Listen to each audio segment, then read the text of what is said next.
Halo, kami dari kelompok 1 PPG Prajabatan Universitas Pendidikan Indonesia Prodi IPA kelas C yang beranggotakan Indri Widyastuti, Jihan Mutiara Fatin, Jody Muhammad Salman, Juniza Putri Warsita, dan Karismara Olivia Afifa Joti. Melanjutkan video sebelumnya, pada video kali ini kami akan menyampaikan mengenai modul rancangan pembelajaran dalam UBD. Menurut Wiggins, Understanding by Design diimplementasikan dalam pembelajaran menggunakan metode backward design atau yang lebih dikenal dengan alur mundur. Berbeda dari urutan pembelajaran biasanya, alur mundur dalam UBD terdiri dari 3 tahapan yang disesuaikan dengan template UBD yang dibuat oleh Wiggins dan Tai sebagai berikut. 1. Menentukan hasil yang diinginkan. Tujuan pembelajaran dibuat dan ditetapkan serta dipertimbangkan dengan membuat prioritas pembelajaran berdasarkan kinerja jangka panjang agar peserta didik dapat melakukan apa yang telah dipelajarinya dengan merumuskan poin-poin penting materi yang ingin dipelajari dan menuliskannya menggunakan kata kerja belum dalam sebuah kalimat. 2. Menentukan bukti penilaian. Pada tahap ini, guru mengumpulkan bukti terkait hasil atau pemahaman yang ingin dicapai oleh peserta didik dengan menggunakan asesmen dan berbagai metode penilaian yang diberikan seperti memberikan tugas kinerja berupa proyek dan portofolio. Bukti lainnya seperti memberikan kuis, tes, dan pengamatan. Selain itu, asesmen yang perlu diberikan yaitu penilaian diri dan penilaian teman sejawat. 3. Merencanakan pembelajaran. Tahap ini bertujuan membantu dan memandu tindakan guru untuk mencapai hasil yang diinginkan dengan merencanakan pembelajaran berupa pemilihan metode pelajaran, urutan pelajaran, dan bahan sumber terkait materi yang akan dipelajari.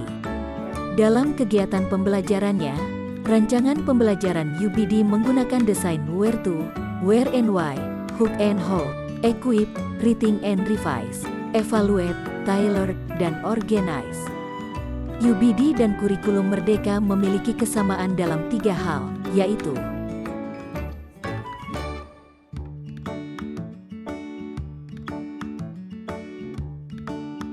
berikut rancangan pembelajaran UBD dengan desain where to.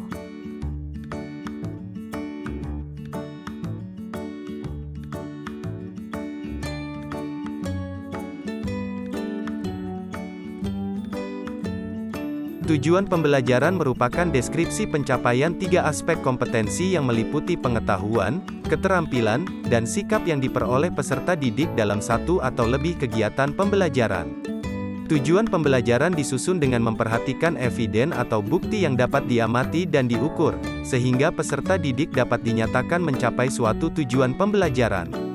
Tujuan pembelajaran dikembangkan berdasarkan capaian pembelajaran jika menggunakan kurikulum Merdeka dan berdasarkan kompetensi dasar untuk kurikulum 2013.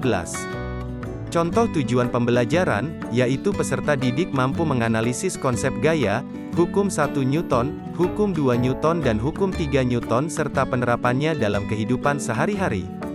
Unjuk kinerja dari 6 unjuk kerja yang digunakan yaitu mampu menjelaskan, mampu menafsirkan, dan mampu menerapkan. Kriteria yang dinilai untuk dipahami yaitu dalam aspek mampu menjelaskan, kami menggunakan kriteria akurat dan koheren dengan rubrik sebagai berikut.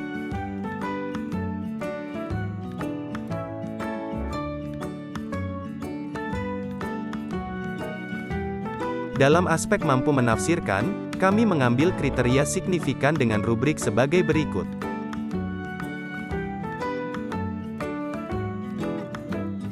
Dalam aspek mampu menerapkan, kami mengambil kriteria fasih dengan rubrik sebagai berikut.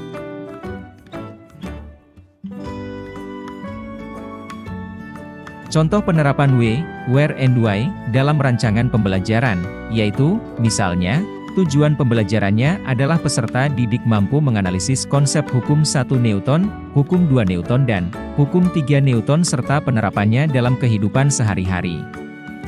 Maka, asesmen yang dapat digunakan adalah sebagai berikut, menjelaskan konsep dari hukum 2 Newton, menjelaskan contoh penerapan hukum 3 Newton dalam kehidupan sehari-hari, menghitung besar resultan gaya dan arah yang dihasilkan gaya, dan menghitung kecepatan yang dialami sebuah mobil pada waktu tertentu. cara mengakomodasi berbagai kebutuhan perkembangan, gaya belajar, pengetahuan sebelumnya, dan minat peserta didik adalah dengan menggunakan prinsip TRL, CRT, dan pembelajaran berdiferensiasi.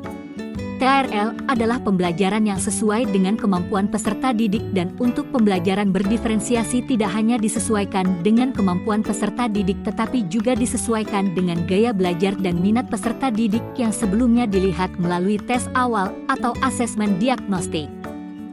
Sehingga dengan menggunakan prinsip TRL, pembelajaran berdiferensiasi dan CRT semua kebutuhan peserta didik dapat terpenuhi dengan baik, maka dapat membantu dalam mencapai tujuan pembelajaran.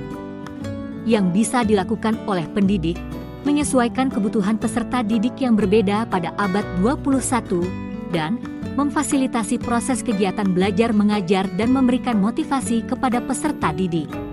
Cara menyesuaikan rencana pembelajaran apabila ada perubahan kondisi untuk memaksimalkan keterlibatan dan efektivitas pembelajaran yaitu dengan membuat rencana pembelajaran secara fleksibel, sehingga membuka semua kemungkinan untuk kondisi yang akan terjadi. Cara yang dapat dilakukan yaitu, secara lebih rinci, cara yang dapat ditempuh yaitu menganalisis berbagai hambatan, memprediksi tantangan yang akan muncul, berfokus pada tujuan pembelajaran yang dibuat sebelumnya, membuat perencanaan ulang agar proses pembelajaran bisa berjalan dengan efektif, melakukan evaluasi dan refleksi terhadap rencana pembelajaran yang dibuat sebelumnya, dan melakukan revisi terhadap rancangan pembelajaran sebelumnya.